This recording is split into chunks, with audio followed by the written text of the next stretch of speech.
we're going to show you what we call exterior sets. Those are outdoor sets on a very large scale. Now, if you take a look over the right-hand side of the tram, I don't think I have to tell you guys if that's a gigantic digital picture that you're looking at, not a real cityscape. If you think it's real, you might have to get your glasses adjusted a little bit. But you want to keep looking to the right-hand side of the tram because you'll see one of my favorite areas here on the back lot. We call this the Universal Studios Metro sets.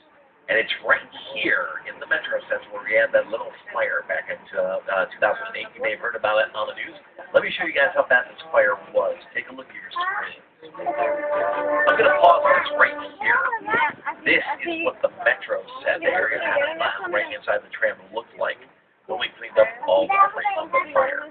It's just one big empty dirt lot. It took us close to 2 years to rebuild all of the buildings here in the Metro set. Now, I know what you're thinking. You're looking around going, wow, you guys got a lot of buildings up in just 2 years. How did you do it? Keep in mind, the buildings that you're seeing here, the Metro sets, as well as most of the buildings here on the Universal Studios back lot, they're not real. They're what we call facades. They're just the fronts and sides of these structures. We only build what the camera will see. Your imagination fills in the rest. What even looks like real brick and stone, it's merely just foam, rubber, and fiberglass. There's a couple famous areas here in the Metro sets. One of them is coming up the right-hand side of the tram. You'll see this road that's running next to us with all the stairs. We call that Brownstone Street. Fancy Brownstone Street is this little movie right here, Bruce Almighty with Jim Carrey. Raise the dog! I'm in the shower! He's like that.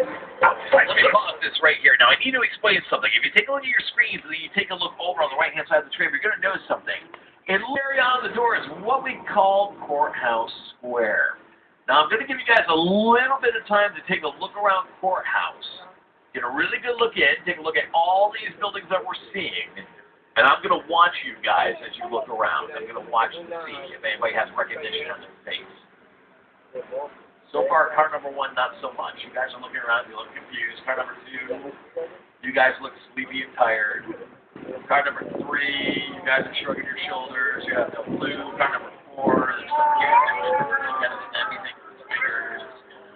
It's weird. Okay. Nobody? I'm surprised. You guys are the first group in a long time that hasn't recognized this place. All right, here's what I'll do. I'll give you a little bit of a hint. Take a look at your screen.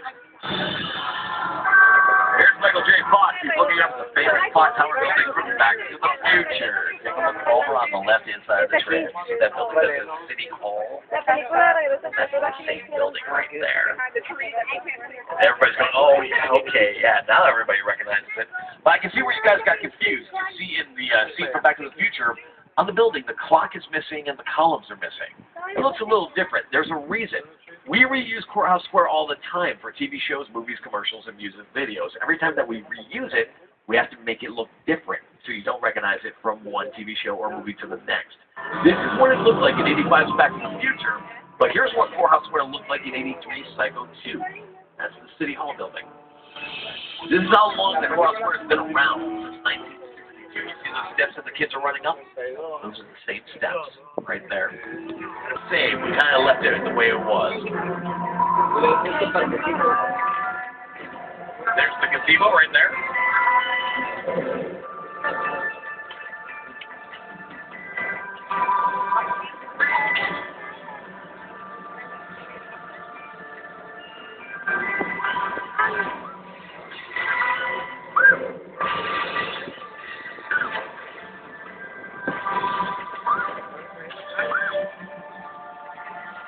Here's a nice aerial view of Courthouse Square. On the left-hand side of your screen, you can see where all the smashed cars are. That's where Jennifer Love Hewitt was dodging them. That's where we're parked right now. You see the gazebo. Wait, no, the gazebo's not there. It used to be a statue that we switched to a gazebo.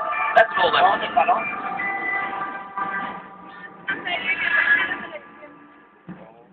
Good stuff. And, of course, we're waiting for something else to come down here and film in Courthouse Square. It's been a while. I don't think anybody has used Instant Ghost Whisperer left last year because they got canceled. Now, we're going to turn on to an area in the back lot that we call New York Street. If you've ever been to New York, you may feel like we just drove into downtown Manhattan. That's why we call this area New York Street. In fact, New York Street is going to double as Manhattan for the upcoming Amazing Spider-Man in 2012 starring Andrew Garfield. You may have seen New York Street also featured in the TV show How I Met Your Mother. And the reason we call this area the Metro, so you probably figured it out, is that we change these buildings into any city around the United States or the world at a moment's notice. New York Street can double as New York City, but can also double as downtown Chicago, downtown Los Angeles, even downtown London, England, if we need it to be. The person that's responsible for changing the way these buildings look is what we call the art director. Now, the art director has a very difficult job here in Hollywood.